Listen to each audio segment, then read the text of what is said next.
Good morning, नमस्कार, जय हिंद, राम राम सभी बच्चों को। कैसे हैं आप सभी? उम्मीद करता हूँ अच्छे होंगे, स्वस्थ होंगे, बेहतर होंगे। मैं आप सभी का एजुकेटर संदीप सिवात स्वागत करता हूँ आप सभी बच्चों का आज के अपने इस हरियाणा जी के सेशन में। तो जितने भी बच्चे मेरे साथ जुड़ चुके हैं, उम्मीद करता हूँ ऑडियो वीडियो एकदम परफेक्ट होगी, क्लियर होगी, ओके होगी। मेरे बच्चों, हम हरियाणा का इतिहास पढ़ते आ रहे थे और हरियाणा के इतिहास में हमारी अभी तक 16 क्लास हो चुकी हैं और 17वीं क्लास आज हम शुरू करेंगे।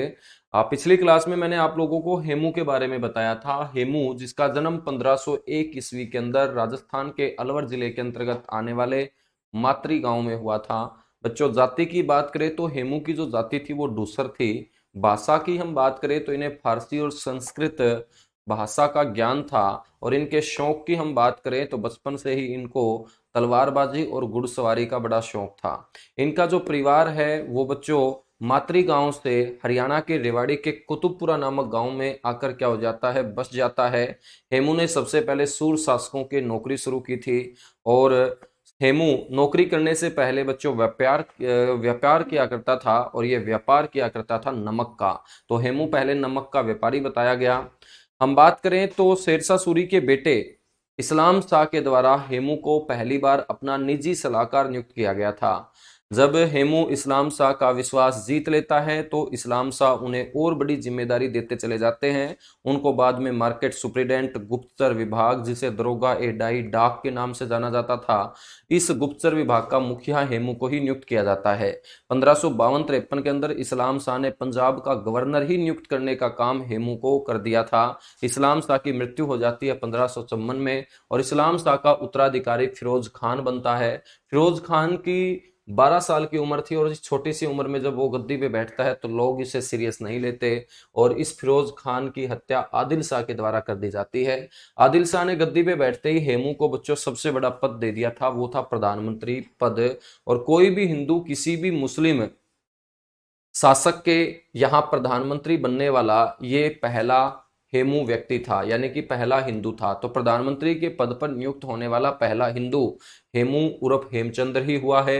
प्रधानमंत्री पद पर जब हेमू को बिठाया गया तो इसका जो सम्मान समारोह है वो ग्वालियर के किले में किया गया था। और आदिल शाह के गद्दी पे बैठते ही भारत के अंदर कई स्थानों पर विद्रोह हुआ था और इन विद्रोह को कुचलने के लिए आदिल शाह ने हेमू को ही अपनी सेना देकर भेजने का काम किया था। बताया जाता है कि हेमू ने आदिल शाह के लिए 22 लड़ाइयां लड़ी थी। बच्चों, कितनी लड़ाइयां लड़ी थी? 22 लड़ाइयां लड़ी थी। और आदिल शाह के खिलाफ जिन जिन स्थानों के ऊपर जिन जिन लोगों ने विद्रोह किया था उन सारे के सारे लोगों को वापस आदिल शाह के अधीन करवाने का जो श्रेय जाता है वो हेमू को जाता है। बच्चों, हम बात करें हुमायूं की तो 1556 की बात है। 1556 में हुमायूं की मृत्यु हो जाती है और हुमायूं की मृत्यु होते ही दिल्ली की जो गद्दी है वो खाली हो जाती है। दिल्ली का सिंहासन जब खाली हो जाता है तो आदिल शाह हेमू को एक सेना देकर दिल्ली को भी अपने कब्जे में लेने के लिए भेजता है। और मेरे बच्चों, अब जो हेमू चलेगा वो दिल्ली की तरफ चलेगा। और दिल्ली की तरफ इसका जो सफर शुरू होता है वो 1556 में शुरू होता है। बच्चों, हेमू जब चलता है मध्य प्रदेश से दिल्ली की तरफ तो बीच रास्ते में हेमू को रोकने का प्रयास किया जाएगा। हेमू को रोकने का जो प्रयास किया गया वो इटावा में भी किया गया, वो कालपी में भी किया गया, वो आगरा के अंदर भी किया गया और उसके बाद मेरे बच्चों दिल्ली से ठीक पहले तुगलकाबाद के अंदर भी हेमू को रोकने का क्या किया गया था, प्रयास किया गया था। अभी तक हमारी इतनी बातें हुई थी, इन्हीं बातों से कंटिन्यू हम आगे बढ़ते हैं। तो हेमू को जब दिल्ली के सिंहासन पर विजय प्राप्त करने के लिए भेजा जाता है आदिल शाह के द्वारा, इस बात को हम लिखते हैं। तो नोट कीजिएगा मेरे बच्चों कि हुमायूं की मृत्यु के बाद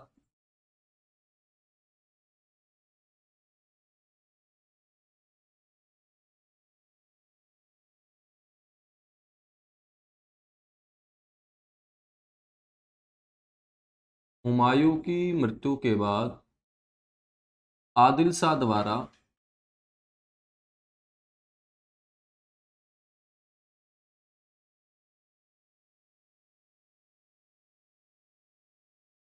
हुमायूं की मृत्यु के बाद आदिल शाह द्वारा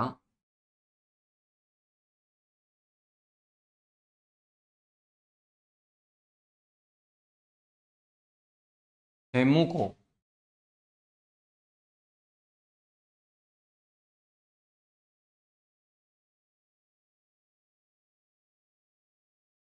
दिल्ली पर अधिकार करने के लिए भेजा गया बच्चों।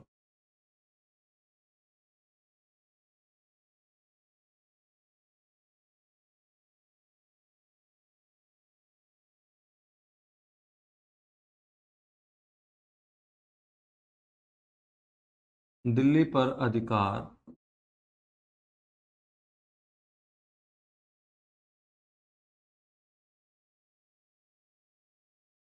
करने के लिए भेजा गया।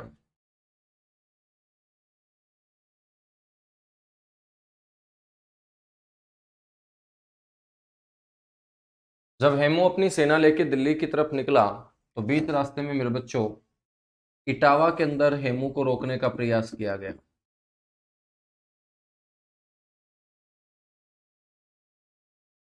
इटावा में हेमू और जो इटावा का शासक था जिसका नाम था कियार खां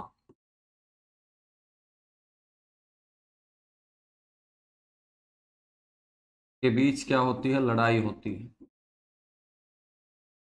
लेकिन हेमू बड़ी आसानी से बच्चों इटावा के शासक कियार खां को पराजित करता है और अपनी सेना को लेके आगे बढ़ता है। तो इस लड़ाई में जो जीत हुई,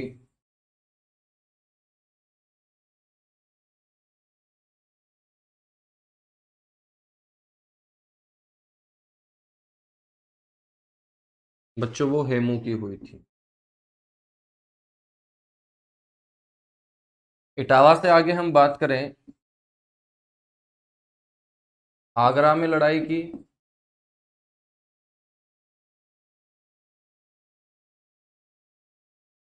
तो आगरा में हेमू और सिकंदर खां उज़्बेक, आगरा के जो शासक थे वो थे सिकंदर खां उज़्बेक।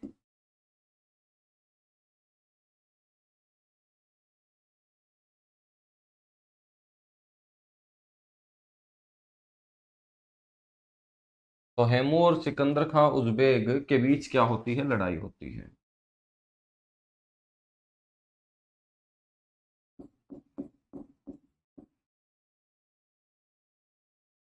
और बच्चों इस लड़ाई को भी आसानी से जीत जाता है कौन, हेमू। तो जीत हुई किसकी, हेमू की। उसके बाद हम बात करें तो दिल्ली में प्रवेश करने से पहले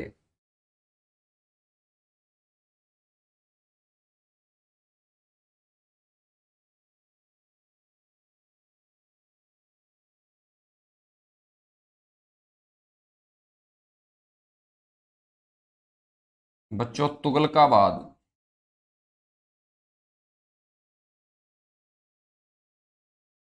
में हेमू और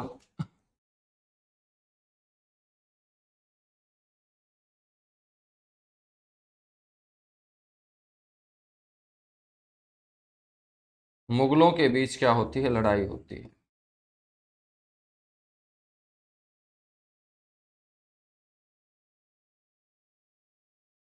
मुगलों के बीच लड़ाई होती है।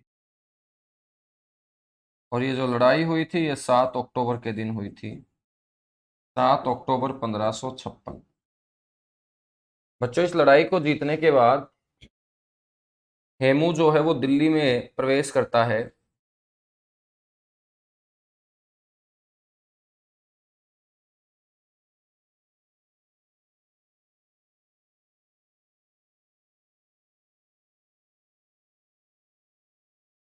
और हेमू जो दिल्ली में प्रवेश करता है वो 7 अक्टूबर के दिन ही इस लड़ाई को जीतने के बाद प्रवेश करता है, 7 अक्टूबर 1556।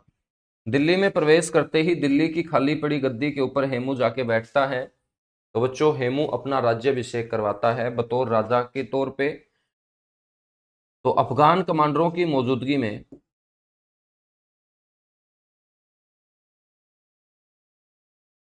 अफगान कमांडरों की मौजूदगी में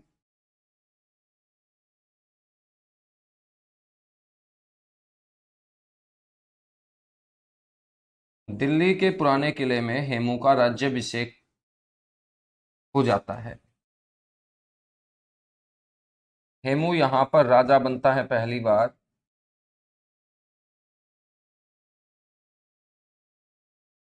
दिल्ली के पुराने किले में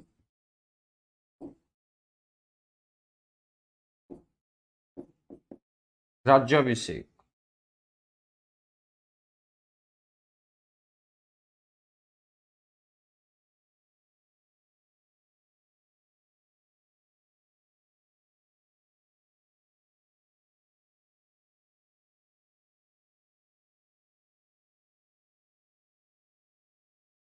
हेमू का राज्याभिषेक।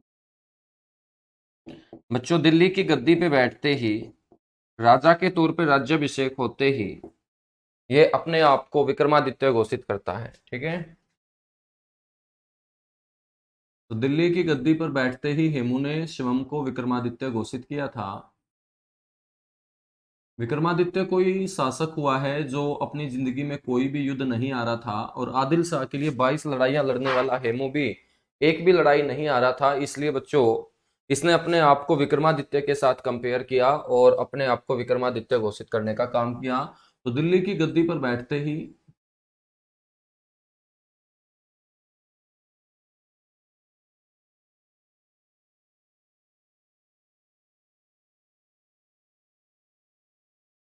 शिवम को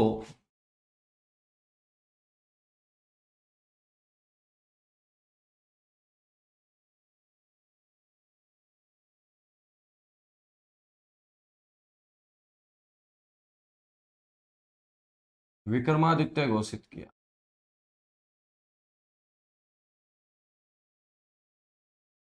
और बच्चों, ऐसा करने वाले ये अंतिम हिंदू सुल्तान रहे।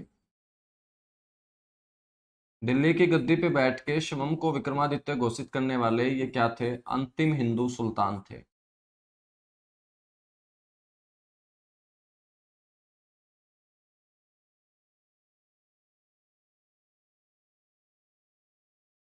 दिल्ली की गद्दी पे बैठते ही इन्होंने अपने राज्य में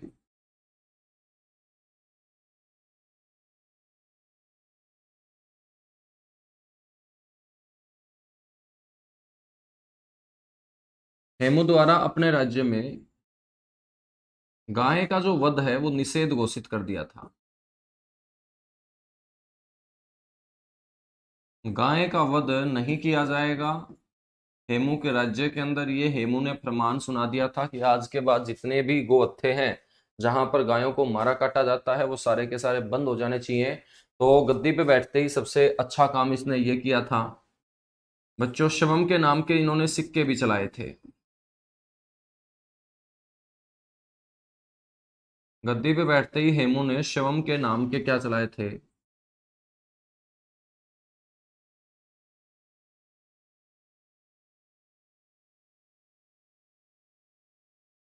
शिवम के नाम के सिक्के चलाए थे।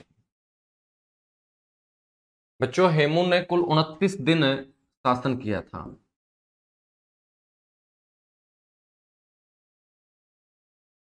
तो हेमू के द्वारा दिल्ली की गद्दी के ऊपर जो शासन किया गया था,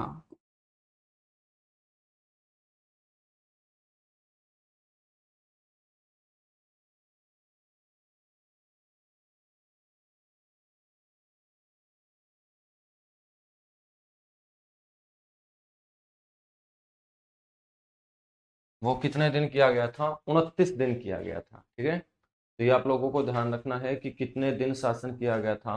29 दिन शासन किया गया था बच्चों।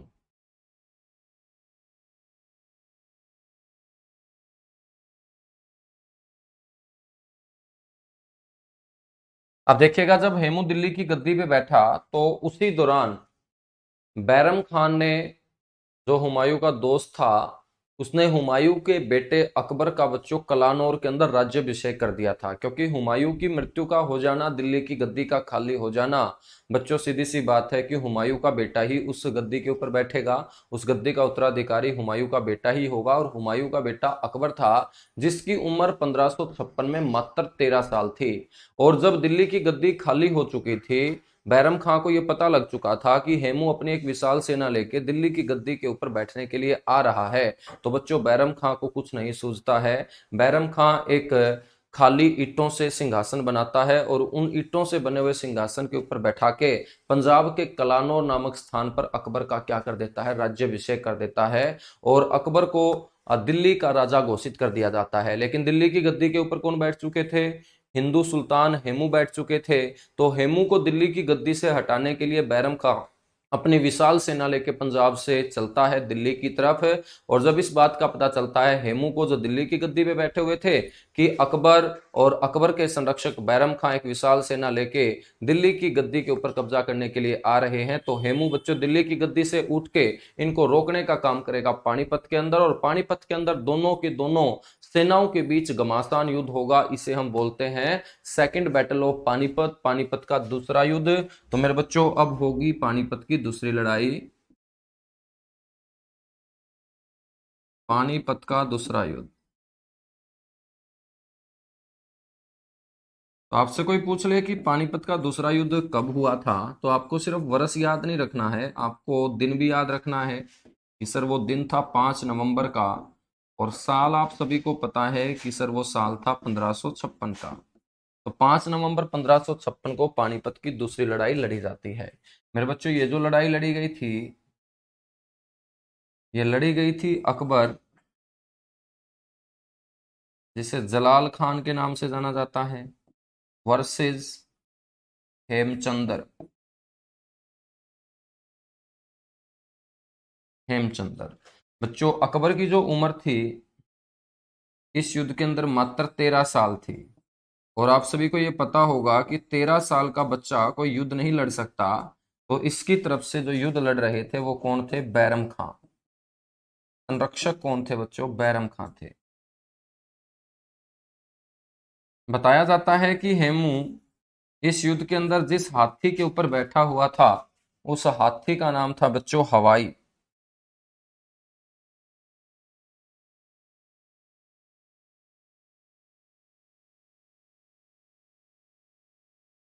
हेमू के हाथी का नाम, जिस हाथी के ऊपर बैठा था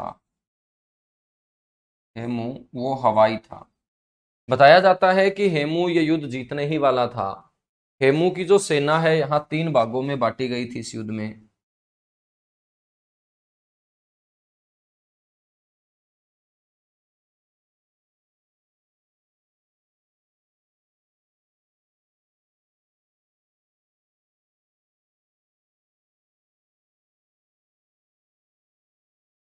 हेमू बच्चों ये युद्ध जीतने ही वाला था। दुर्भाग्य से एक तीर आके हेमू की आंख में लग जाता है, और हेमू की आंख में जब वो तीर लगता है तो हेमू दर्द के मारे करहा उठता है। बच्चों ये जो तीर है वो दर्द के मारे अपनी आंख से जब निकालता है, तो बच्चों आंख के अंदर जो ये गोली होती है ना अपनी, ये साथ तीर के चिपक के बाहर आ जाती है, और हेमू की आंख पूरा का पूरा बच्चों एक छेद बन जाती है। जब ये सारा का सारा दृश्य हेमू के बाकी अन्य सैनिक देख रहे थे, तो उन सैनिकों का मनोबल जो है वो गिर जाता है। वो सैनिक भयभीत हो जाते हैं कि हमारे बहादुर राजा के साथ अचानक ये क्या हो गया, और सारी की सारी सेना में भगदड़ मच जाती है। अनुशासन हेमचंद्र की सेना खो देती है, और जिस लड़ाई में अनुशासन नहीं होगा वो लड़ाई कभी जीती नहीं जा सकती। और मेरे बच्चों हेमू जो है ये युद्ध जीतते जीतते क्या है, हार गए थे। बताया जाता है कि जब उनकी आंख में ये तीर लगा था, तो हेमू ने अपने महावत को, यानी कि जो हाथी को चलाएगा, जो हाथी को दिशा देगा, उसे महावत बोलते हैं, जो हाथी का ड्राइवर ही मान के चलिएगा, ठीक है ना। तो बच्चों हेमू ने अपने महावत को बोला कि आप जल्दी से इस हाथी को किसी जंगल की तरफ लेके चलिए, क्योंकि अब मैं युद्ध लड़ने की स्थिति में नहीं हूं। बताया जाता है कि महावत ने जब हाथी को जंगलों की तरफ मोड़ा, तो बच्चों हेमू के ऊपर नजर पड़ जाती है बैरम खां यानी अकबर की सेना के एक सैनिक की, जिसका नाम था साकुली खां। और साकुली खां बच्चों हेमू को पानीपत के युद्ध मैदान से क्या कर लेता है, गिरफ्तार कर लेता है। तो आपको पता होना चाहिए कि बच्चों हेमू को गिरफ्तार इस युद्ध में किसने किया था। हेमू की गिरफ्तारी,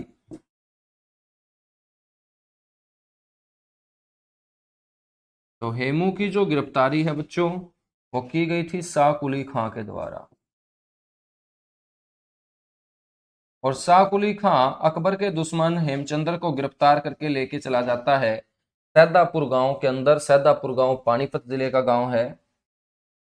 सैदापुर गांव में ही क्यों लेके गया साकुली खां हेमू को गिरफ्तार करके? क्योंकि अकबर का जो शिविर लगा हुआ था, अकबर जो मात्र 13 साल का बच्चा, जिसे लड़ाई में नहीं भेजा गया था बल्कि उसको बोला गया था कि आप अपने शिविर में बैठ के आराम करो, हम आपके लिए लड़ाई जीत के आएंगे। तो अकबर का जो ये शिविर लगाया गया था, ये हरियाणा के कौन से गांव में लगाया गया था? सैदापुर गांव के अंदर। आपसे क्वेश्चन पूछेगा हरियाणा जीके के अंदर कि अकबर का जो शिविर है वो कौन से गांव में लगाया गया था, तो आप बोलने हैं सैदापुर गांव। और सैदापुर गांव है मेरे बच्चों पानीपत जिले का गांव। कौन से जिले का गांव? पानीपत जिले का गांव। ठीक है, तो जल्दी से एक बार इतना सा नोट करो, उसके बाद हम आगे बढ़ेंगे। हेमू की गिरफ्तारी हो चुकी है पानीपत के युद्ध मैदान से। गिरफ्तार करने का श्रेय जाएगा साकुली खां को, और साकुली खां इसको गिरफ्तार करके अकबर के सामने पेश करेगा सैदापुर गांव में। और अकबर जो है बच्चों अपने दुश्मन को गिरफ्तार हुआ देख बड़ा खुशी के मारे चिल्ला उठेगा, और खुशी खुशी में साकुली खां को एक जमीन दे देगा कि आपने बहुत बड़ा कारनामा कर दिखाया है, आपने मेरे दुश्मन को गिरफ्तार किया है, तो मैं आपसे बड़ा खुश होता हूं, और आपसे खुश होकर मैं आपको एक जमीन देता हूं। तो किसी भी शासक के द्वारा किसी भी सैनिक की कार्यवाही से खुश होकर दिया जाने वाला जमीन का जो टुकड़ा है वो जागीर कहलाता है। और पहली बार शाह कुली खां को हरियाणा में नारनौल की जागीर मिलेगी, और नारनौल का जागीरदार हेमू के अकबर के द्वारा इसे नियुक्त किया जाएगा। तो जल्दी से एक बार इतना सा नोट करो, उसके बाद हम आगे बढ़ेंगे।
चलेगा, यहां तक बातें आप नोट कर चुके हैं?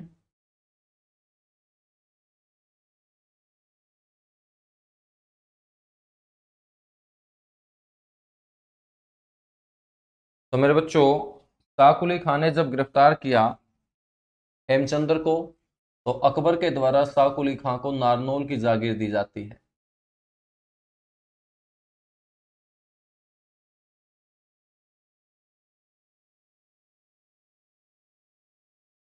अकबर द्वारा साकुली खां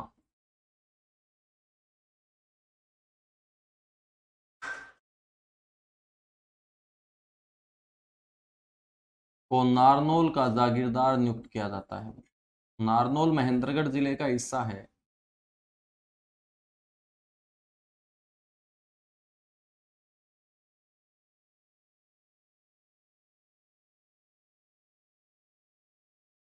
नारनौल का जागीरदार इसे क्या किया जाता है? नियुक्त किया जाता है।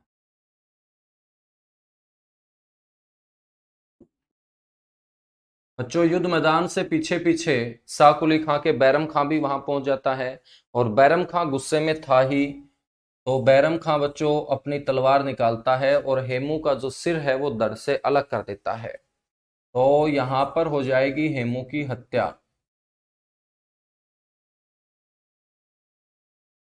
और आपसे कोई पूछ ले कि हेमू की हत्या किसके द्वारा की गई, तो आप बोलेंगे बैरम खां के द्वारा। तो हेमू को गिरफ्तार किसने किया मेरे बच्चों? आप बोलेंगे साकुली खां के द्वारा। ठीक है, तो हेमू की हत्या जो की गई।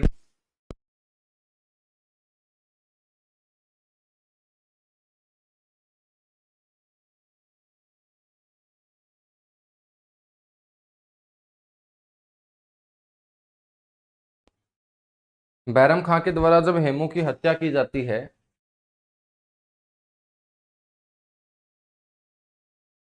तो बाद में लोगों को जब इस बात का पता चला कि इसी गांव के अंदर बैरम खां ने हेमू की हत्या की थी, तो हेमू के सम्मान में बच्चों गांव के लोग एक समाधि बनवाते हैं, जिसे हम बोलते हैं हेमू की समाधि। और आपसे कोई पूछ ले कि हेमू की समाधि कहाँ है, तो आपको बोलना है कि सर हेमू की समाधि बनी हुई है सैदापुर गांव के अंदर।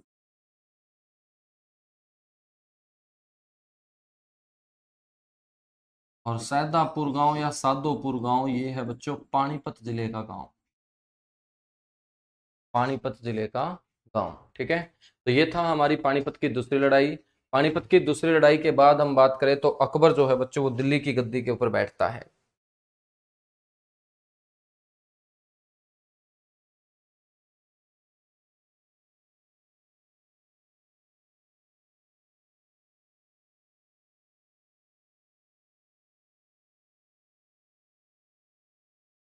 अकबर की हम बात करें तो अकबर हुमायूं और हमीदा बानो बेगम का पुत्र था बच्चों।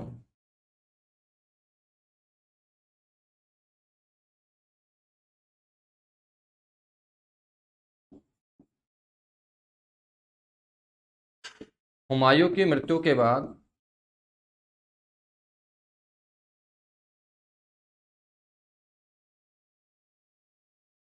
हुमायूं की मृत्यु के बाद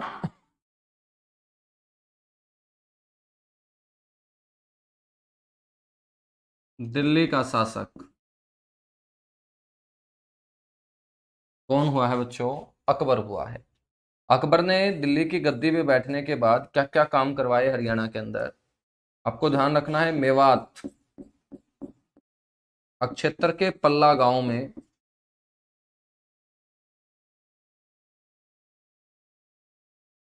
अपने हरियाणा का मेवात क्षेत्र, और मेवात क्षेत्र में एक गांव है पल्ला, तो इस पल्ला गांव में शेख मूसा की मजार का निर्माण करवाया।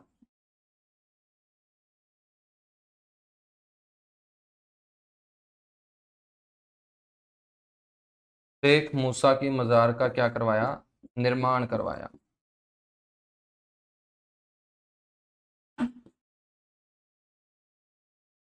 बच्चों बात करें अकबर के समय ही 1570 में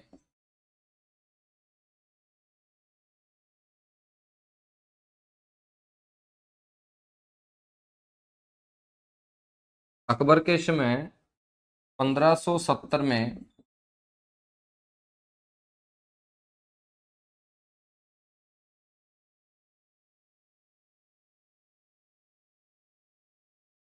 रेवाड़ी में लाल मस्जिद का निर्माण करवाया गया। रेवाड़ी में लाल, या इसे रेड मस्जिद भी बोल देते हैं,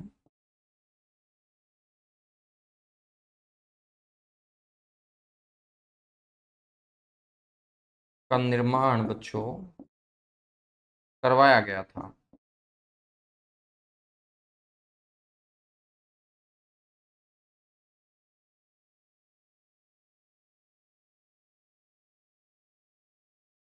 बात करें तो अकबर के जो दरबारी कवि थे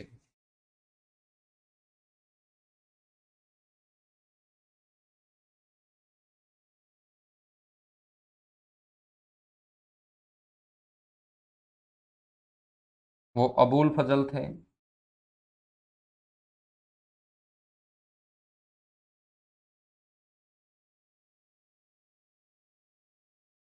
अबुल फजल थे, ठीक है। और बच्चों अबुल फजल के द्वारा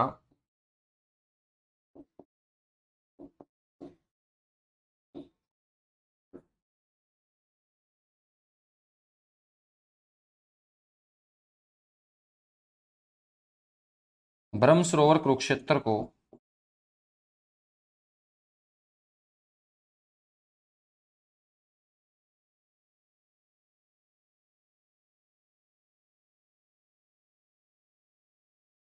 लघु रूप सागर का नाम दिया गया था।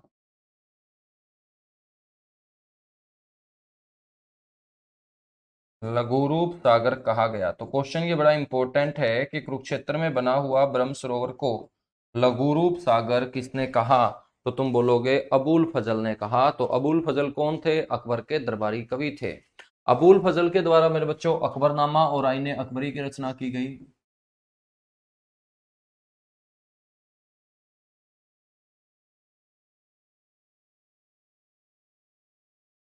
बात करें अबुल फजल की रचना की,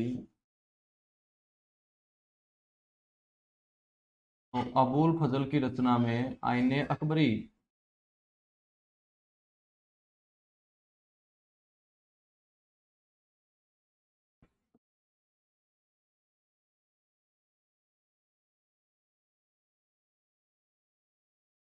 और अकबरनामा का नाम आता है। किसका नाम आता है बच्चों? अकबरनामा का नाम आता है। तो अबुल फजल की जो रचनाएं हैं उनमें आईने अकबरी और अकबरनामा। बच्चों आईने अकबरी जो ये किताब है, इस आईने अकबरी में हरियाणा के भिवानी का वर्णन मिलता है।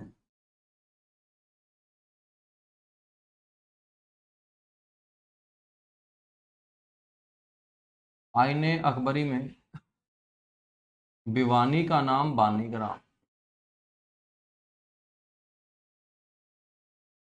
बताया गया है कि भिवानी की स्थापना करने वाले राजा नीम सिंह की पत्नी का नाम बानी था और बानी की मृत्यु हो गई थी, और अपनी पत्नी की मृत्यु के बाद उन्होंने उनकी याद में एक गांव बसाया हरियाणा के अंदर। उसी गांव को बानीग्राम कहा जाता है। और यही बानीग्राम आज का क्या है? भिवानी है, जिसे तुम हरियाणा की काशी, हरियाणा की छोटी काशी, मंदिरों की नगरी, धर्मार्थ न्यासों का शहर, लिटिल क्यूबा, मिनी क्यूबा, इन नामों से पुकारते हो। यही जो भिवानी है पहले बानीग्राम के नाम से जाना जाता था। इस बात की पुष्टि कौन करता है? अबुल फजल करता है अपनी पुस्तक आईने अकबरी में।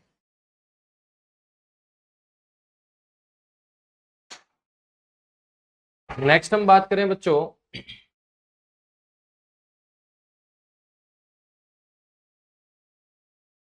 ये जो काल था अकबर वाला, इसे हिंदी भाषा का स्वर्ण युग भी माना जाता है।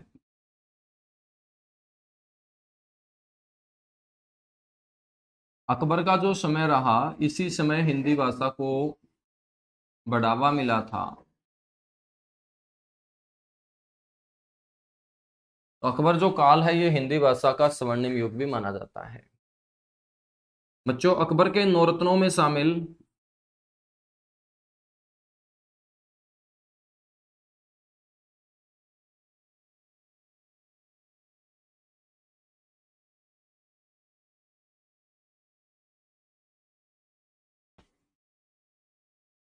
एकमात्र जो हिंदू थे वो बिरबल थे।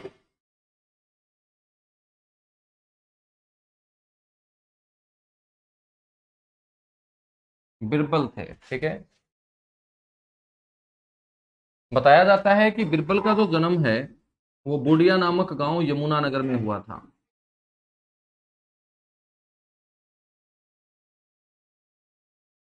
कुछ इतिहासकार बोलते हैं कि बिरबल का जो जन्म है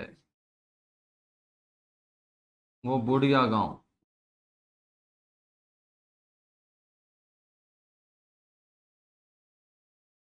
यमुनानगर में, और इसी गांव के अंदर बना हुआ है एक रंग महल जिसे बोल दिया जाता है बिरबल का रंग महल। तो कोई आपसे पूछ ले कि सर बिरबल का रंग महल कहाँ है, तो मेरे बच्चों बिरबल का रंग महल बुढ़िया गांव में ही है।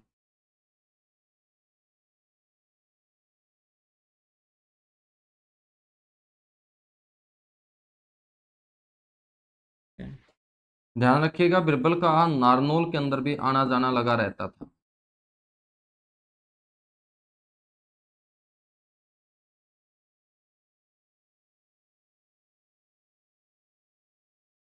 बिरबल का नारनौल महेंद्रगढ़ में भी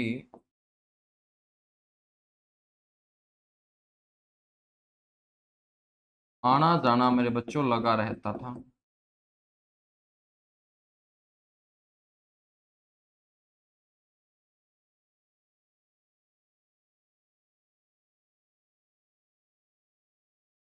ठीक है। तो बिरबल का नारनौल के अंदर आना जाना क्या है? लगा रहता था। इसीलिए तो हम बोलते हैं कि बिरबल का जो छत्ता है वो कहाँ है, नारनौल के अंदर। तो जहां पर बिरबल नारनौल में जाके आराम किया करता था, विश्राम किया जाता था, वहीं पर बाद में राय मुकुंद दास जो नारनौल का एक दीवान हुआ, उसने एक छत्ता बनवाने का काम किया और उस जगह को आज बिरबल के छत्ते के नाम से प्रसिद्धि मिलती है। तो बिरबल का जो छत्ता होगा ये मेरे बच्चों नारनौल में होगा।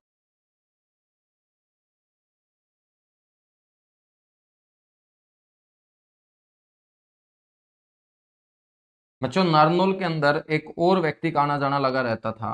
और नारनौल के अंदर ये क्यों आते जाते रहते थे, क्योंकि बच्चों अकबर के समय नारनौल के अंदर एक टकसाल स्थापित थी। अकबर के समय ही हरियाणा के महेंद्रगढ़ के नारनौल क्षेत्र में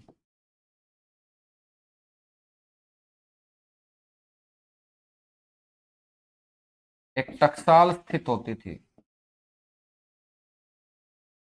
टकसाल का मतलब होता है एक ऐसी जगह जहां पर सिक्के बनाए जाते हों। तो जो मुद्रा यूज की जाती थी मुगल काल में बच्चों, वो मुद्राएं अपने हरियाणा के नारनौल में भी बनती थी, और जहां पर ये सिक्के बनते हैं उसे टकसाल बोलते हैं। तो अकबर के समय नारनौल में टकसाल स्थापित थी, और इस टकसाल में क्या किया जाता था, जलाली सिक्के बनाए जाते थे। जलाली, जलाली का मतलब अकबर का नाम ही जलाल था, तो अकबर के नाम के सिक्के यहीं पर बनते थे।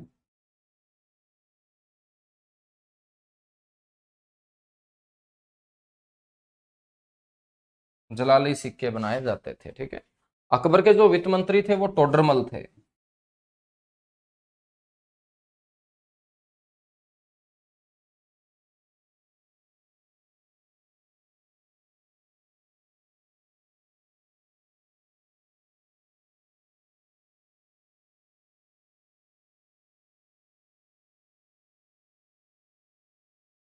अकबर के जो वित्त मंत्री थे वो कौन थे, टोडरमल थे। और टोडरमल का भी बच्चों नारनौल के अंदर आना जाना लगा रहता था, क्योंकि जहां पर सिक्के होंगे वहां वित्त मंत्री तो आएगा।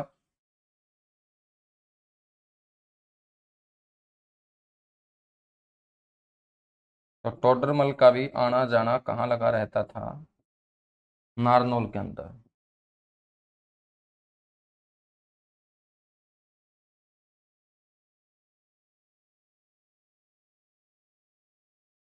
नारनौल के अंदर आना जाना लगा रहता था। तो कीजिएगा एक बार जल्दी से इसको नोट, उसके बाद मेरे बच्चों आगे बढ़ेंगे।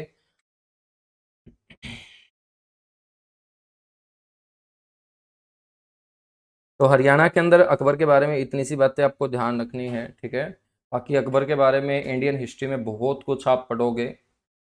संगीत के सम्राट तानसेन भी मेरे बच्चों इन्हीं के दरबार में रहा करते थे। बुलंद दरवाजे का निर्माण अकबर ने ही करवाया था जब वो गुजरात विजय अभियान पर गए और उसे जीत के आए। चार बाग बनाने की परंपरा अकबर ने शुरू की थी बच्चों। अकबर जो है वो नगाड़ा नामक वाद्य यंत्र बजाने में निपुण था, यानी कि नगाड़ा बजाने में दिलचस्पी रखता था अकबर। अकबर के बाद हम बात करेंगे, जहांगीर है वो गद्दी पे बैठेंगे। 1605 के अंदर अकबर की मृत्यु होगी।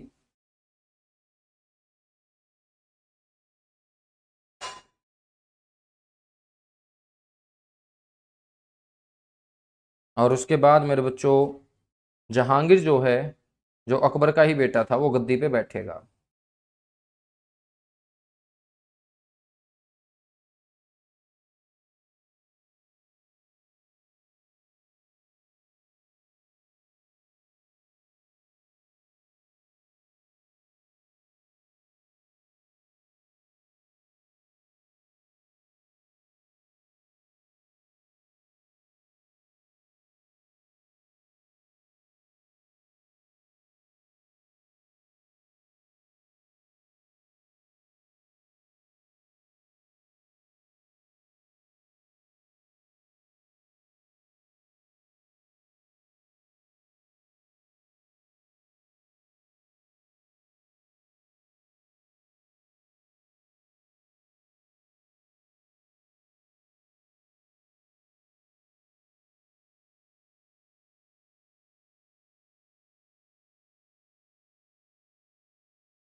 चलेगा बच्चों, नोट कर चुके होंगे ना।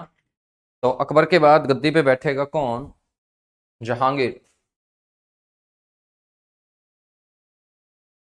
तो हेडिंग डालिएगा जहांगीर।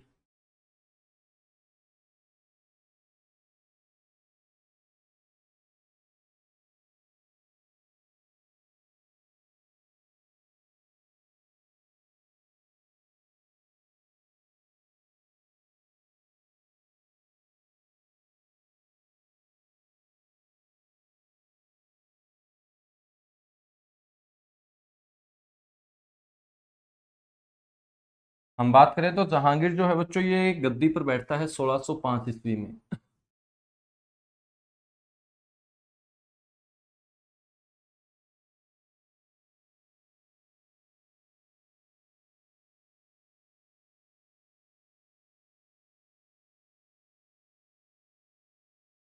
1605 ईस्वी में गद्दी पे बैठते हैं। जहांगीर का जो वास्तविक नाम था वो सलीम था।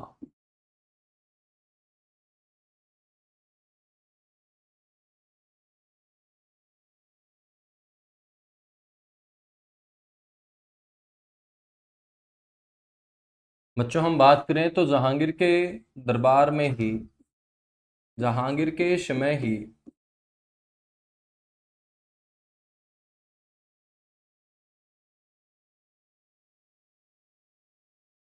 प्रथम अंग्रेज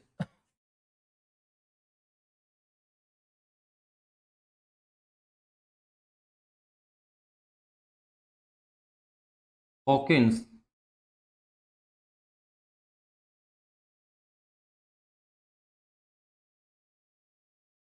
भारत आया था बच्चों। और हॉकिंस ने ही जहांगीर से भारत में व्यापार करने की परमिशन लेने का काम किया था।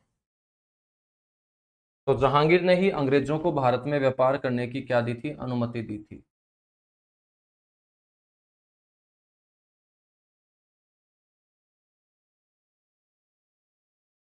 जहांगीर द्वारा अंग्रेजों को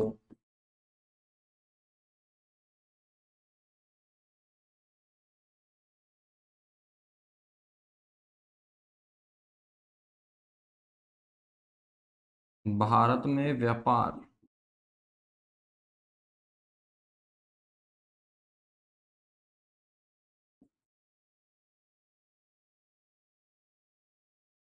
करने की बच्चों अनुमति दी थी।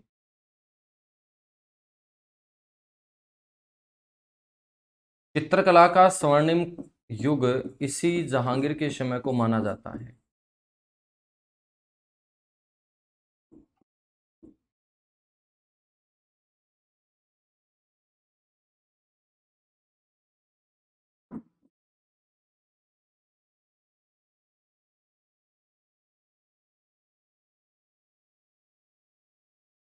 जहांगीर के समय को कहा जाता है। जहांगीर के बाद हम बात करेंगे तो इनके बेटे शाहजहां गद्दी पे बैठते हैं बच्चों।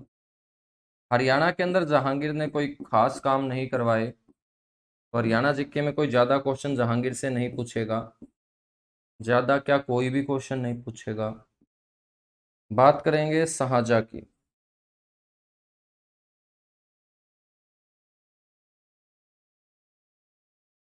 शाहजहां के दौरान हम बात करेंगे मेरे बच्चों,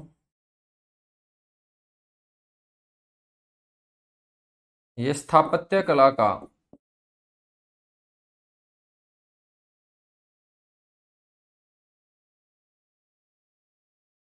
स्वर्णिम काल माना जाता है।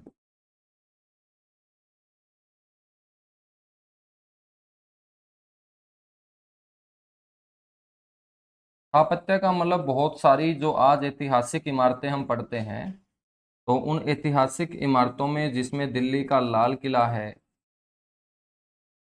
आगरा के अंदर ताजमहल है, इनका निर्माण किसने करवाया था? शाहजहां ने ही करवाया था। लाल किला जिसे आप रेड फोर्ट बोलते हो, जो कहाँ है सर? दिल्ली के अंदर। तो लाल किला दिल्ली और ताजमहल आगरा का निर्माण।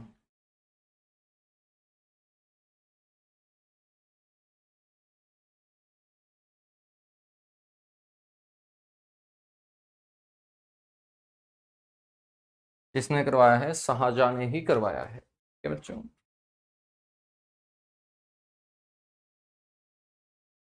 बच्चों प्रशासनिक सुविधा हेतु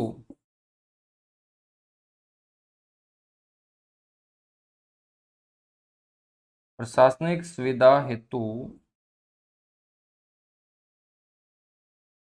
चकला नामक इकाई की इन्होंने क्या की? शुरुआत की।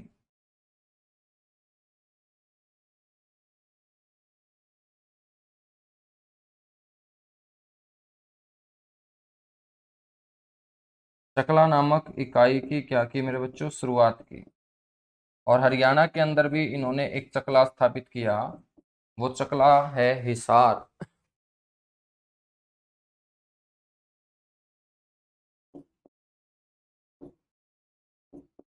तो हरियाणा क्षेत्र में नए चकले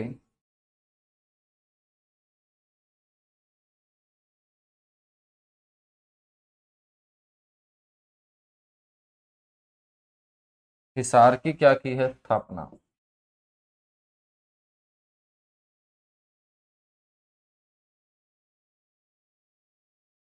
ठीक है, तो हरियाणा क्षेत्र के अंदर नए चकले हिसार की क्या की? स्थापना की। इन्होंने हिसार को बच्चों क्या बनाया था? चकला बनाया था। चकला एक इकाई थी जो गांव से बड़ी होती थी, जो गांव से क्या होती थी? बड़ी होती थी। शाहजहां का एक बड़ा बेटा भी था बच्चों, जिसका नाम था दारा शिकोह।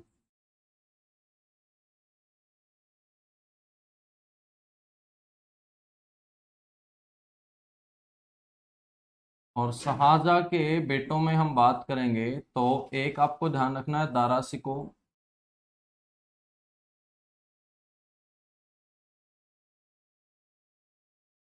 और एक आपको ध्यान रखना है औरंगजेब।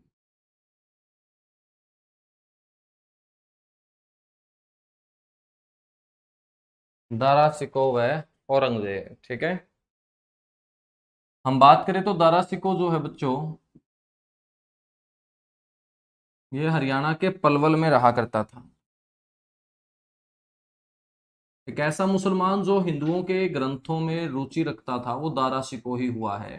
ये महाभारत भी पढ़ता था, ये रामायण भी पढ़ता था, ये वेदों का भी ज्ञान लेता था। तो एक ऐसा मुस्लिम है जो कट्टर नहीं था, बल्कि हिंदुओं की जो किताबें हैं, हिंदुओं के जो पवित्र ग्रंथ हैं, उनको पढ़ने में भी ये क्या लेता था? दिलचस्पी लेता था। और यही बात इसके छोटे भाई औरंगजेब को पसंद नहीं थी, क्योंकि औरंगजेब कट्टर मुसलमान था। वो हिंदुओं को देखकर बिल्कुल भी खुश नहीं होता था, हिंदू धर्म से घृणा करता था। तो दारा शिकोह जो है ये हरियाणा में कहाँ पर निवास करते थे? हरियाणा के पलवल में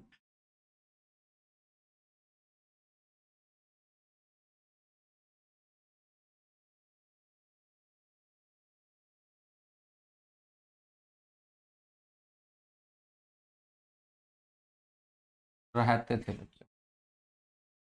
शाहजहां और दारा शिकोह का एक धर्म गुरु भी था।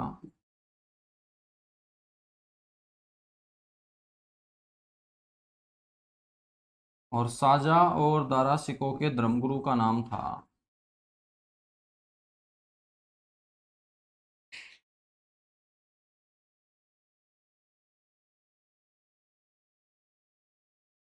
शाहजहां व दारा शिकोह के जो धर्मगुरु थे वो थे शेख चिल्ली।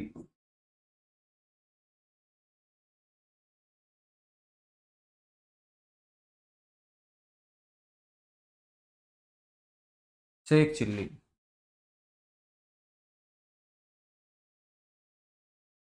बच्चों शेख चिल्ली एक बार थानेसर घूमने आए थे, तो शेख चिल्ली की मृत्यु जो हुई थी वो हरियाणा के थानेसर में हुई थी।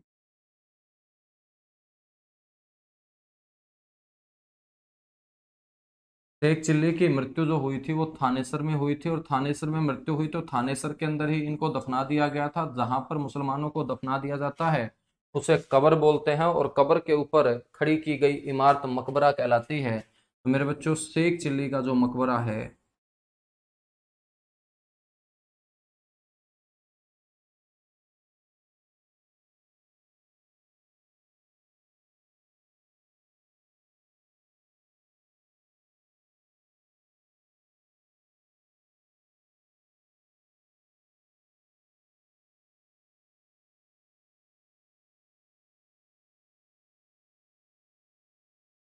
शेख चिल्ली का जो मकबरा है ये कहाँ पर है सर?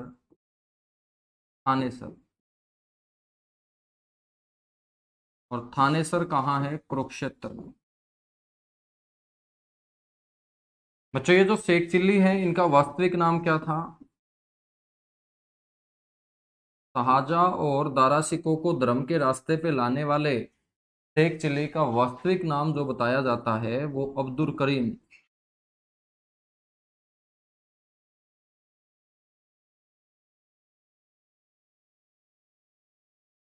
या अब्दुल रज्जाक बताया जाता है।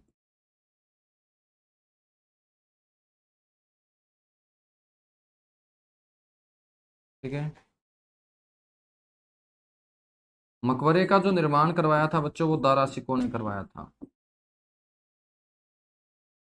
यदि दारा सिकों ऑप्शन में नहीं है तो आप लोग शाहजहां भी बोल के आ सकते हैं, लेकिन यदि शाहजहां और दारा सिकों दोनों ऑप्शन में है तो मकबरे का निर्माण करवाया था दारा सिकों ने।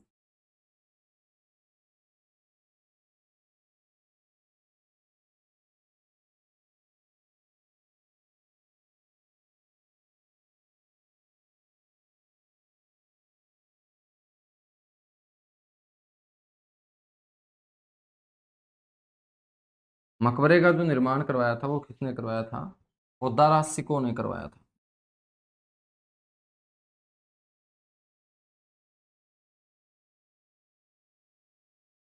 बच्चों उसके बाद हम बात करेंगे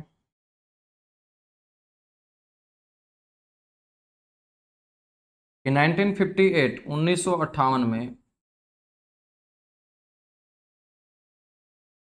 इसे भारत के राष्ट्रीय स्मारकों में बच्चों जगह दे दी जाती है, तो भारत के राष्ट्रीय स्मारकों की सूची में इसे शामिल कर लिया जाता है।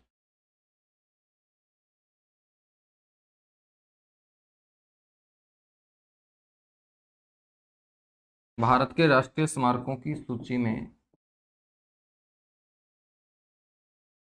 ये क्या हो जाता है? शामिल हो जाता है। लाल पत्थर से बच्चों ये बना हुआ है।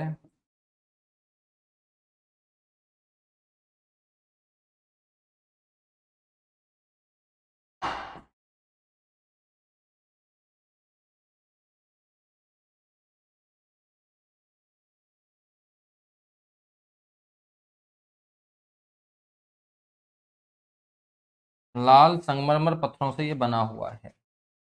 बच्चों एक अंग्रेज इतिहासकार यहाँ पे आते हैं जिसका नाम है डेविस राय,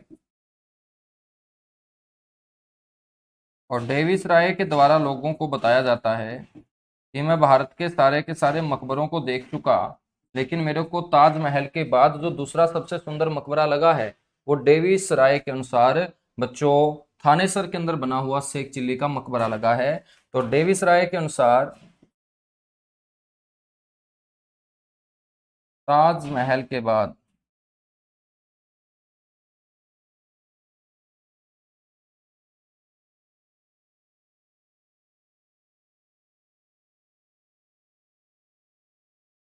दूसरा सबसे सुंदर मकबरा।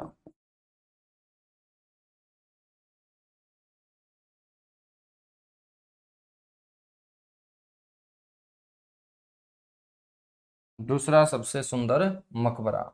और मेरे बच्चों इसीलिए लोगों ने इसका कंपैरिजन ताजमहल के साथ करना शुरू कर दिया, और इसे कहा जाता है हरियाणा का ताजमहल। तो हरियाणा का ताजमहल कौन से मकबरे को बोल दोगे तुम? शेख चिल्ली के मकबरे को बोल देंगे हम। ठीक है। तो आज के लिए इतना सा ही। हम आ चुके हैं कहाँ तक मेरे बच्चों? शाहजहां तक। शाहजहां के बाद हम बात करेंगे औरंगजेब की। किसकी बात करेंगे? औरंगजेब की। और फिर औरंगजेब के बाद हम बच्चों बात करेंगे उत्तर मुगल काल की। उत्तर मुगल काल में मैं आपको बहुत सारी शक्तियां पढ़ाऊंगा, जिसमें मराठा शक्ति पढ़ेंगे, अहीरवाल साम्राज्य पढ़ेंगे, अपने हरियाणा के अंदर अंग्रेजों का अधिकार पढ़ेंगे, अंग्रेजों के खिलाफ जो हमारी देसी रियासतें होंगी उन्होंने जो बगावत की होगी, जो विद्रोह किया होगा, तो ब्रिटिश ईस्ट इंडिया कंपनी के खिलाफ हरियाणा में हुए विद्रोह की चर्चा करेंगे।